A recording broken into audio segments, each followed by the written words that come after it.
Greetings everyone, Journeyman here and welcome back to Save Our Lions. Today is the second part in this mini-series and hopefully by the end of today's episode we would have qualified to the next stage of the European international competition and we'll be going on to the semi-finals. Once again everyone, welcome back to Save Our Lions. Today is the second episode and first of all we take on France in a friendly match and then we have a week break and then we take on Denmark in the second half of the international fixture schedule thing, whatever. Alright, so moving forward, this is the side I've gone with. Now there has been a couple of changes to the team. I've brought into the team Ainsley Maitland-Niles, who makes starts at left back today, showing his versatility to the team. Just because Ryan Bertrand and Luke Shaw are struggling for fitness, Ainsley is going to have a go at left full back today. And the other player I brought in was Phil Foden. Now, players going out, unfortunately, were Harry Winks. He picked up a knock, and then I dropped Mason Mount in favour of Phil. I want to take a closer look at this guy, and he'll make a start today in that attacking centre midfield role. And Marcus Rashford, by the way, will also make his first start for me, given Harry Kane a little bit of a break, and a well-deserved break at that. So, this is the team we're going up against France, where France are obviously the best team in the world, the #1 ranking, and by rotating the squad out, I'm risking the chance of getting demolished, but we'll have to see what happens in this one. We have got some most of our first team is still out there. Pickford's going to be in goal, Maitland-Niles left back, Maguire, Stones with the middle, Walker a right wing back, Dyer and Henderson in the midfield with Sancho, Foden, Sterling and Rashford leading the line. That's a very promising looking front line for England. Alright, so here we go. Friendly against France in Bordeaux. Beautiful Bordeaux. I can't actually, commit to saying that. I've never actually been to Bordeaux, but I presume it's beautiful. Most of France is beautiful after all. But anyway, here's Kyle Walker now early on. He puts the ball in and it forces a corner kick. So good start here for England, trying to put France on the back foot. Interestingly, I'm actually going to look at the French team and see who they have in there. I presume Mbappe and Pogba are still the stars of the show. Here's Stones, Henderson. No, let's wait till this highlight's done. Yep, okay, so we got Pogba in there, Kante's in there still, Griezmann's there.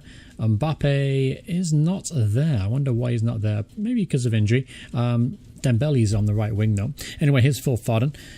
Strikes it, hits his own player, puts it back in. There's Rashford. Marcus Rashford makes it 1-0 to England here. Great start to the game for England. 1-0 up here away at France. So far, so good. And Phil Foden getting an assist here as well. Alright, so here's Walker now. Let's put the ball into Henderson.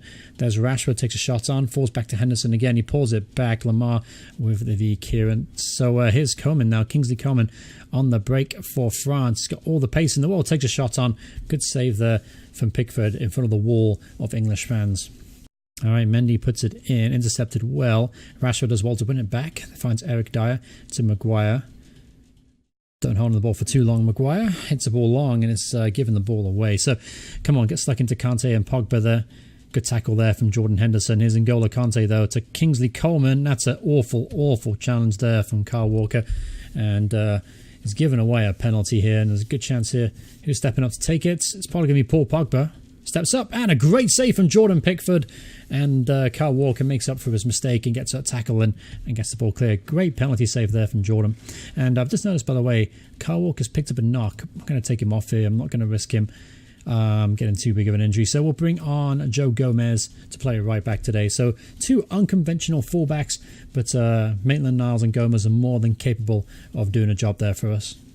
All right, 5 minutes to go just before halftime here, and we're still winning 1-0 and playing pretty well. Here's Griezmann, though, always dangerous. Takes a shot on. Oof, that was a pile-driving effort there. I think Jordan Pickford was beat. Anyway, here's Henderson now. Come on, Jordan, get in there.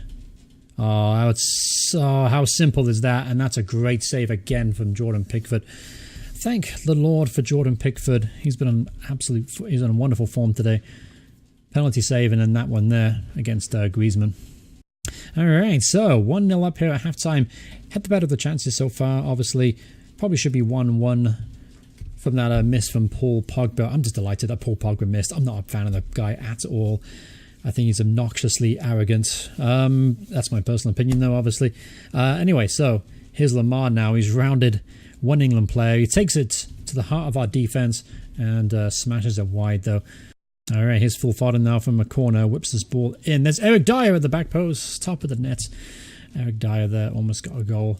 Would that have been his first for England? It wouldn't. Nope, it would have been his 6th. All right, so Maitland-Niles now. Throws the ball away, literally. All right, so here we go. We've got 60 minutes in this game so far. It's a great chance from Jadon Sancho. Here's Eric Dyer. Okay, good tackle there. Here's Griezmann though. Someone gets stuck in. You can't back off him. We're backing off the French players far too much, and they've got too much pace and too much skill. Eventually, they're going to carve us open. We'll make some changes though, because it is a friendly after all. We need to rest some players ready for the next one. So Lewis Cook, we'll give you a go out today. We'll play him though as a deep line playmaker, a bit more of a natural role for him. Also Jamal Lachalize, I think that's how you pronounce his name. Come on for Harry Maguire. Jack Grealish, we'll bring him on as well for... we'll bring on for Raheem Sterling. Move Jadon out to the right. Jesse Lingard, I'll bring on Lingard too for Jadon. There you go. That shapes things up a little bit nicer. Here you go. All right, so... Come on, someone gets stuck in. He's gone far too far. And that's a penalty there. Stones commits the penalty. Wonderful one there from Dembele. Pace, skill, trickery, you name it. That run showed it. There's Martial, steps up. And Martial finds the back of the net. Anthony Martial, the Southampton superstar that is Anthony Martial, places it very calmly past Jordan Pickford, who outdove the ball. But back on level terms here in France. All right, here's Dembele, steps over the free kick, puts it in. Gomez with a terrible header, and Edouard really should have found the back of the net. That was a great chance for France to take the lead late on here. All right, Grealish now from a corner kick. Injury time is about done here, and that's it. Full-time whistle has gone. It's finished here 1-1. Honestly, that was a pretty acceptable result away in France. France, again, are the #1 team in the world right now, #1 ranked overall. So to go to France, play as well as we did with a largely rotated squad, that's actually a pretty pleasing performance. I'm going to go away with that with a lot of hope, and pretty happy with that game. And Phil Foden, by the way, had a really good game. Had a very, very good game. In fact, he's definitely going to staple his place down in my team for the near future. Alright, so here we go up against Denmark now. Surprisingly though, Denmark actually beat Spain last time out. They beat them 2-1. So it sets up a situation now we just have to beat Denmark, and then we move to the next stage of the International League. So here we go. We're straight into today's selection. Obviously, a lot of players returned to the team today. Alexander-Arnold came in at right back. Luke Shaw came in left back. Lewis Cook is actually going to get start today as the box-to-box midfielder ahead of Jordan Henderson. And Ali comes back into the team as the AMC, and then Harry Kane, of course, returns to the team after scoring 7 goals now this season for England. Again, Harry Kane just been absolutely unstoppable, and I think worth every single penny that Man United paid for him over the summer, which was, what was it, £156 million. But then again, look at that record. It's absolutely unbelievable. 194 in 288. He could be the perfect foot manager striker, to be honest with you. Anyway, here we go, up against Denmark, and obviously we are favourites here. I expect us to go out and win today, and win pretty comfortably, and just put this competition to bed, and then we can relax for the next game up against Spain. But anyway, here we go, up against Denmark. Big game, big stakes. Let's make it 3 wins out of 3 in this competition. All right, Sterling's going to whip the ball in early here. Delaney makes a clearance. Cook back to Sterling. Sterling to Cook at the edge of the area. Cook gets in the box. Finds Dele Alli. Finds the back of the net. Dele Alli from the assist from Lewis Cook. Dele Alli, that's his 5th goal for England. Surprisingly, I think Eric Dyer has more goals for England than Dele Alli. That's actually an incredible stat right there. But not anymore. Dele Alli just made it 1-0. That's his 5th goal. He matches now Eric Dyer, which is kind of crazy to think about it. Eric Dyer has more goals for England than Dele Alli. That really shouldn't be that way around. But anyway, it doesn't matter. We are 1-0 up. Here's Alexander-Arnold now. Finds the feet of Harry Kane. Can he do it by himself? If anyone can, it's Harry Kane. All right, Alexander-Arnold here is to Cook again. Solid start from him, taking a shot on. A very ambitious effort, though, from Lewis Cook, and it's comfortably saved by Kasper Schmeichel, son of the legendary Peter Schmeichel, of course. Anyway, Alexander-Arnold comes back inside, and he's only making a huge impact. He's such a good right wing back, and that is such a great goal from Lewis Cook. Get in there, my son. That's his 1st goal in an England jersey in only his 4th appearance for the team. This could be a special young man here to play the heart of our midfield for years to come. Ali puts it to Lewis Cook, cuts onto his left foot, smashed it past Schmeichel from the edge of the area. 2-0 up and cruising. All right, here's Raheem Sterling now. 18 minutes gone. Could this be 3-0? That's a terrible cross from Trent Alexander-Arnold. Of course, all the praise I just gave you just went straight out of the window with that cross. Awful cross. Anyway, here's Jorgensen now for Denmark. Here's Hjulsager. That's a good strike, and Pickford was well beat. And lucky enough, it also went wide of the post. All right, just before halftime here, and Denmark have come back into it. They've had a few shots on goal at us, but lucky enough, none of them really been anywhere near close to finding the back of the net. But here's Lewis Cook now. Maybe we'll get a goal just before halftime. I want to see more from Jadon Sancho. But that's Harry Kane smashing the ball wide of the post. I was saying I want to see more Jadon Sancho. Haven't seen much of him in the first half. I didn't see much of him in the France game either.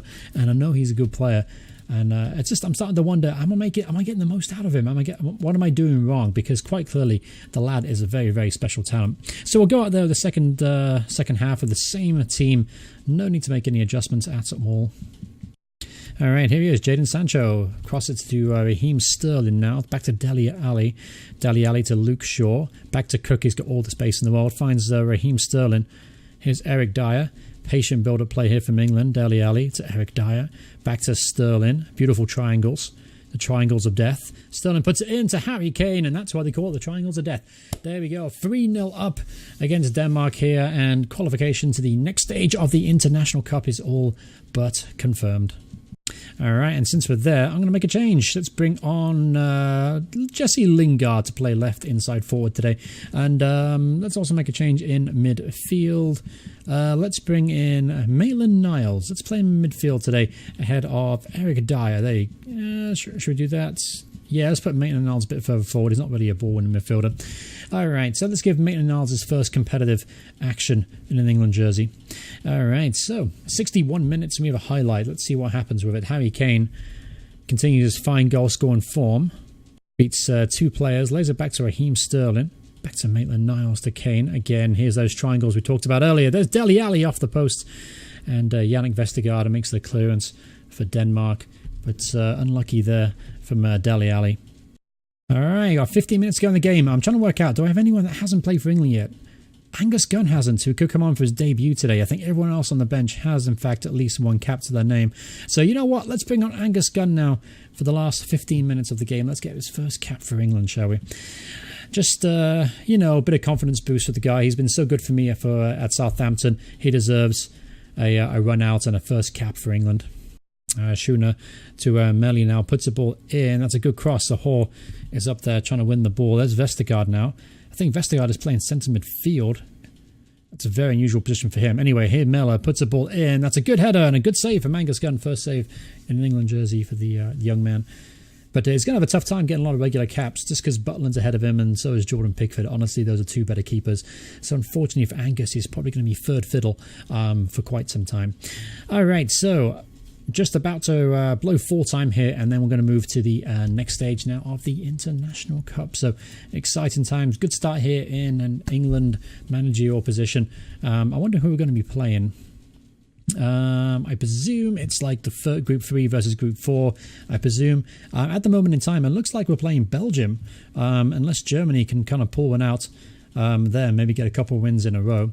But we'll find out when it happens. No need to worry about it right now. But overall, two good performances for England there. In particular, Lewis Cook came into the side as a box-to-box midfielder in the crucial game against Denmark, and he didn't disappoint.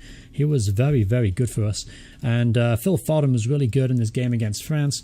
Maitland-Niles came in and did exactly what I thought he would be. Just solid, unspectacular.